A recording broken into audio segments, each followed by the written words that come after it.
அனைவருக்கும் இனிமையான வணக்கம். ஸ்டார் தமிழின் ஃபேஸ் டு ஃபேஸ் நிகழ்ச்சியில் உங்கள் அனைவரையும் சந்திப்பதில் மகிழ்ச்சியாக இருக்கின்றது. ஃபேஸ் டு ஃபேஸ் நிகழ்ச்சியில் அரசியல் பிரமுகர்கள், மக்கள் பிரதிநிதிகள், கலைஞர்கள், வழக்கறிஞர்கள் இப்படி அனைவரையும் நாங்கள் அழைத்து வருவது வழக்கம். அவ்வப்போது சில முக்கியமான தினங்களுக்கு உங்களுக்கு தெரியும் எங்களுடைய சிறுவர்களுக்காக கடந்த சிறுவர் தினம் கொண்டாடப்பட்டது அக்டோபர் மாதம் 1ஆம் தேதி. எனவே அதனை முன்னிட்டு நாங்கள் ஒரு வழக்கறிஞரை அழைத்திருந்தோம். அவரது தெரிவித்த கருத்துக்கள் அல்லது அவர் மக்களுக்கு தெரிவித்த கருத்துக்களை பலர் வரவேற்றிருந்தார்கள்.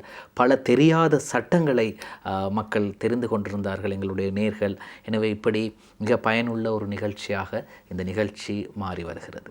சரி, இன்றைய நிகழ்ச்சிக்கு நாங்கள் அழைத்திருப்பது சமகாலத்தில் அரசாங்கத்தின் செயற்பாடுகள் எந்த அளவில் இருக்கின்றது, அரசாங்கத்தின் சில செயற்பாடுகளுக்கு விமர்சனங்கள் வந்து கொண்டிருக்கின்றது. எனவே இந்த விமர்சனங்கள் அனைத்தையும் தாண்டி இந்த அரசாங்கத்தின் செய்ய வேண்டிய எதிர்கால திட்டங்கள் என்ன என்பது தொடர்பாக கேட்பதற்காக அல்லது அவர் வழங்கக்கூடிய ஆலோசனைகள் என்ன என்று கேட்பதற்காக நாங்கள் அன்போடு அழைத்திருக்கின்றோம்.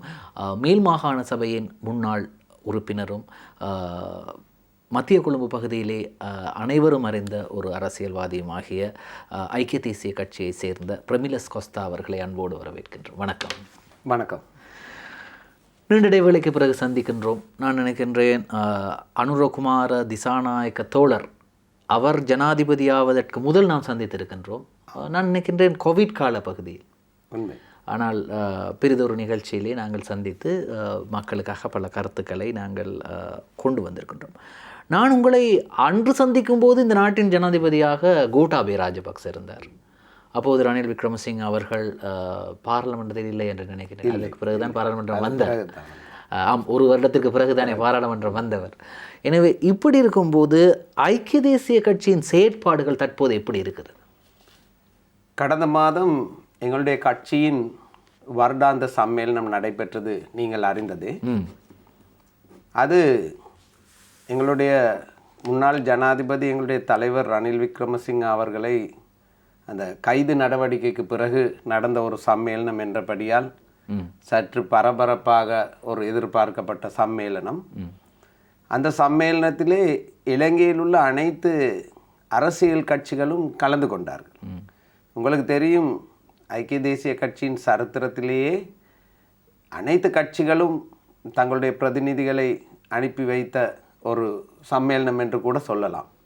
எல்லா கட்சிகளையும் சேர்ந்தவர்கள் வந்தார்கள், சஜித் வரவில்லை.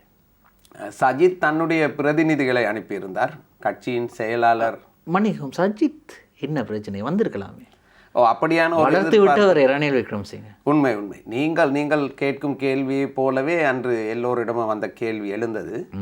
அவர் வந்திருந்தால் நன்றாக இருந்திருக்கும் என்று சொல்லி அவருடைய கட்சியின் செயலாளர் மத்தும பண்டார வந்தார்கள். கபீர் ரசீம் பாராளுமன்ற உறுப்பினர்கள் வந்தார்கள். அதுபோல நிறைய பாராளுமன்றங்கள் அவர் கட்சியை சேர்ந்தவர்கள் கலந்து கொண்டார்கள். அவரும் வந்திருந்தால் அன்று ஒரு சுமூகமாக ஒரு விடயமாக இருந்திருக்கும் என்று பலரும் கருத்து வெளியிட்டார்கள். அவர் வராவிடினும் அனைத்து கட்சிகளையும் சேர்ந்தவர்கள் வந்திருந்தார்கள். அது அன்று ஐக்கிய தேசிய கட்சிக்கு ஒரு நல்ல ஒரு சகுனமாகவும் ஒரு நல்ல விடயமாகவும் அனைவராலும் கணிக்கப்பட்டது. சகுனம் என்றால் நீங்கள் மீண்டும் ஆட்சிக்கு வரப்போகின்றீர்கள் என்று சொல்கின்றீர்கள், சொல்லாமல் சொல்கின்றீர்கள். சகுனம் ஆட்சிக்கு எப்பொழுதும் வர முடியும் என்று எதிர்பார்ப்பு எங்களுக்கு இருக்கிறது. மீண்டும் இந்த நாட்டை கொள்ளையடிக்க அப்படி என்று சொல்ல முடியாது. ஏனென்று சொன்னதை நாங்கள் சொல்லவில்லை, தற்போதைய அரசாங்கம் சொல்கின்றது. ஆமாம், அவர்கள் அப்படி சொல்லித்தான் இந்த ஆட்சியை பெற்றுக்கொண்டார்கள். பெற்றுக்கொண்டதற்கு நாடு நன்றாகத்தான் இருக்கிறது. நாடு நன்றாக இருப்பதற்கு காரணம் இந்த அரசாங்கம் என்று சொல்லிவிட முடியாது. நாடு இருந்த நிலைமை உங்களுக்கு தெரியும். அனைவரும் மனசாட்சியை தொட்டு பார்த்தீர்கள் என்று சொன்னார். அரசியலை பேதங்களை ஒதுக்கி வைத்துவிட்டு நாடு வீழ்ந்திருந்த நிலைமையில் அன்று இந்த அரசாங்கத்தை சேர்ந்த யாருமே அன்று நாட்டை பொறுப்பெடுக்கவில்லை. ஏனென்றால் அந்த நேரத்தில் யாருக்கும் பொறுப்பெடுக்க முடியாத ஒரு சூழ்நிலை இந்த நாட்டில் இருந்தது. சஜித் பிரேமதாஸ் அவர்களும் பொறுப்பெடுக்கவில்லை. நீங்கள் சொல்லும் எதிர்க்கட்சி தலைவரும் முடியாது என்று சொன்னார். மூன்றாவது அணியாக இருந்த இந்த அரசாங்கத்தை இன்று எடுத்திருப்பவர்கள் கூட அன்று முடியாது என்று விட்டார்கள். அப்படியான ஒரு மோசமான சூழ்நிலை நாட்டில் ஏற்படும் பொழுது ஒரே ஒரு தெரிவு தான் அன்று இருந்தது. அது எங்களுடைய தலைவர் மாத்திரமாகத்தான் இருந்தார். அவருக்கு இப்படியும் ஒரு எண்ணம் வந்துருக்கலாம் தானே, இதுவரை எத்தனையோ தேர்தல்களில் ஜனாதிபதியாக போட்டியிட்டு அவரால் வெற்றி பெற முடியவில்லை, சரி இந்த மாதிரியான ஒரு சந்தர்ப்பத்தை நாம் பயன்படுத்தி கொள்வோம் என்று நினைத்திருக்கலாம். இல்லை, அப்படி என்றும் எடுக்க முடியாது. அவர் தோல்வியுற்றார் என்று சொல்வதை விட தோல்வியுற செய்யப்பட்டார் என்று சொன்னாலும் அது நல்லது. ஏனென்று சொன்னால் அந்த ஒரு தேர்தலை எனக்கு எப்பொழுதுமே மறக்க முடியாது.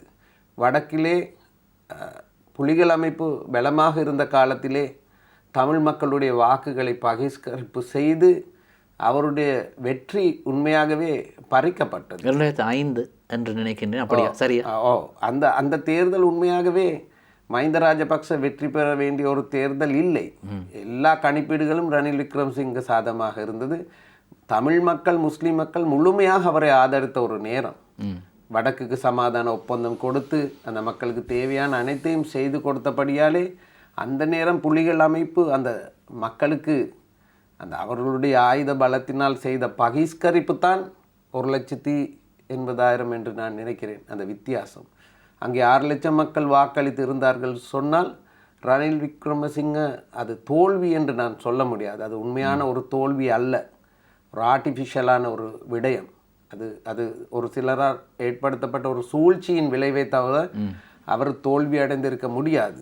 ஆகவே அவர் இப்படியான ஒரு சந்தர்ப்பத்தில் மக்களுக்கு செய்யக்கூடிய, இந்த நாட்டுக்காக வேண்டி செய்யக்கூடிய ஒரு சேவையை 2 வருடம் செய்ய கடவுள் அவருக்கு சந்தர்ப்பம் கொடுத்தார் என்பது தான் அரசியலையும் மீறிய ஒரு கருத்து.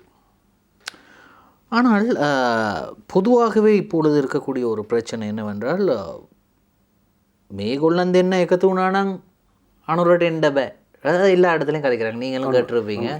அதாவது சஜித்தும் ரணில் விக்ரமசிங்க அவர்களும் இணைந்து கொண்டால், அல்லது ஐக்கிய தேசிய கட்சியும் ஐக்கிய மக்கள் சக்தியும் இணைந்து கொண்டால் அனுரகுமார திசாநாயக்க கடந்த தேர்தலில் வெற்றி பெற்றிருக்க மாட்டார் அப்படிங்கிறது தான் கருத்து.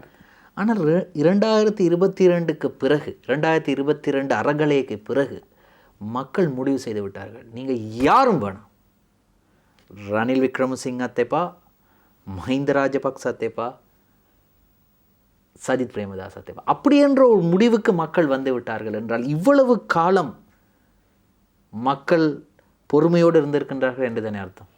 இதாவது மக்கள் பொறுமையோடு இருந்தார்கள் என்று சொன்னால் மக்கள் பொறுமை இழக்க வேண்டிய ஒரு சந்தர்ப்பம் நாட்டிலே ஏற்பட்டு விட்டது. கோட்டாபய ராஜபக்ச அவர்களுடைய காலத்திலேயே மக்கள் ஒரு பசி பட்டினி அனுபவிக்க வேண்டிய ஒரு சூழ்நிலைக்கு மக்கள் தள்ளப்பட்டார்கள். அது கடந்த கால 70 வருஷ அரசியலின் குறைபாடு என்று சொல்லிவிடவும் முடியாது. அவருடைய தலைமைத்துவ காலத்திலே அவர் ஒரு அரசியல் அனுபவம் இல்லாத ஒரு மனிதன் இந்த நாட்டில் ஜனாதிபதியாக மக்கள் தான் தெரிவு செய்தார்கள். அவர் ஒரு அரசராக இந்த பதவியிலே அமரவில்லை. சிங்கள மக்கள் சிங்கள தலைவர் ஒருவர் தேவை என்று சொல்லி போராடி இந்த அமெரிக்காவை சேர்ந்த, அதாவது இரட்டை பிரஜா உரிமை கொண்ட இந்த மனிதரை கொண்டு சிங்கள மக்கள், பெரும்பான்மை மக்கள், இந்த நாட்டுக்கு அரசியல் அனுபவம் இல்லாத ஒருவரை கொண்டு ஜனாதிபதி ஆக்கியதனுடைய பலனை அவர்களே அனுபவித்து கொண்டார். அவர்கள் மாத்திரமில்லை, இலங்கையில் அனைத்து மக்களும் அனுபவிக்க வேண்டிய சூழ்நிலை உண்டானது. ஆகவே 70 வருட அரசியலின் பலன் அல்ல அது. மக்கள் வாக்காளர்கள் செய்த ஒரு தீர்மானத்தின் விளைவைத்தான் மக்கள் அனுபவிக்க வேண்டிய சூழ்நிலை ஏற்பட்டது. ஆகவே அந்த இனவாத தலைமைத்துவம் இறுதியிலே நாட்டை ஒரு வங்குரோத்தான நிலைமைக்கு இட்டு சென்றது. சரி, எப்படியோ இப்போ இந்த நாட்டில் மக்கள் என்ன சொல்கிறாங்கன்னு சொன்னால், இப்போ இருக்கிற அரசாங்கம் நல்ல அரசாங்கம், ஊழல் இல்லாத அரசாங்கம். முன்னெல்லாம் பகிரங்கமாக சொல்ல போனால் அரச நிறுவனத்திற்கு செல்லும்போது கையில் ஏதாவது கொண்டு போகணும், ஒரு சின்ன ஒரு ஃபைல் ஒன்றில் சைன் பண்ணுறதுக்கும் கொடுக்கணும். அரசு நிர்வாகம் மட்டும் இல்லை, நான் பகிரங்கமாகவே சொல்கிறேன், கிராம சேவகர்களிடம் கூட லஞ்சம் ஊழல் இருந்தது. ஆனால் இன்று முற்றுமுழுதாக லஞ்சம் ஊழல் குறைந்திருக்கின்றது. ஒரு கிராம சேவகர் கூட சப்போர்ட்டாக திண்டதுன்னா அப்போது எப்பாண்டு கும்பிட்றார், ஒரு சப்போர்ட்டும் வேணாம், உங்களோட இங்கே சைன் பண்ணணும், இங்கே சைன் பண்ணணும்ட்டு கிராம சேவகர் கேட்குறாரு. ஏன்னா எல்லாருமே பயப்படுறாங்க இந்த ஊழலுக்கு. இந்த முறை ஏன் கடந்த 76 வருட காலங்களில் இருக்கவில்லை? அதுதான் எங்களோட கேள்வி. நீங்கள் ஒரு சிறந்த ஊடகவியலாளர், உண்மையை யதார்த்தம் நீங்கள் அறிந்தீர்கள் என்று சொன்னால், முன்னே இருந்த நிலைமையை விட மோசமான நிலைமையில் அரசாங்க நிர்வாகம் இருக்கிறது. ஊழல் செய்ய முடியலையா? ஊழல் அதிகரித்திருக்கிறது. அதை எப்படி சொல்கிறீங்க ஊழல் அதிகரித்திருக்கின்றது? நான் மக்களுடன் மக்களாக இருப்பதாக சொல்லுகிறேன். ஆஹா. முன்னைய நிலைமையை விட மோசமான நிலைமையில் அரச நிர்வாகம் இருக்கிறது. ஒரு பக்கத்திலே அரசாங்க நிர்வாகம் ஒழுங்கான முறையில் இயங்கவில்லை. மக்களுக்கு பல சாக்குப்போக்குகள் சொல்லி மக்களை அலைக்கழிக்கிறது தற்பொழுது அதிகரித்துள்ளது. நீங்கள் இது மக்களிடம் கேட்டு பாருங்கள். மக்கள் தான் சொல்கிறாங்க இல்லை இல்லை මේ වගේ ආණ්ඩුවක් අපි දැකලාම இது போன்ற ஒரு அரசாங்கத்தை நாங்கள் பார்த்ததே இல்லைங்க. பணத்தை பெற்றுக்கொண்டு செய்யும் அதிகாரி தற்பொழுதும் அதே தான் செய்து கொண்டிருக்கிறார். ஆனால் பயப்படுறாங்க. இல்லை அதாவது 100ல் ஒருவர் செய்யலாம். அதான் இல்லை இல்லை நான் சொன்னது 100ல் ஒருவர் செய்திருந்தால் இப்போ 100க்கு 50-60 பேர் செய்கிறார்கள். ஏனென்று உங்களுக்கு இதை சொல்கிறேன், அரசியல் காழ்ப்புணர்ச்சிக்காக வேண்டி சொல்லவில்லை. நான் இந்த அரசாங்கம் உரிய முறையில் அரச நிர்வாகத்தை நடத்தாததின் பலன் இது. சார், இந்த அரசாங்கம் எப்படி உரிய முறையில் அரச நிர்வாகத்தை நடத்தவில்லை என்பதை நாங்கள் எங்களது அடுத்த பகுதியிலே நாங்கள் பார்க்க போகின்றோம். ஸ்டார் தமிழின் ஃபேஸ் டு ஃபேஸ் நிகழ்ச்சியில் ஒரு சிறு விளம்பர இடைவேளை.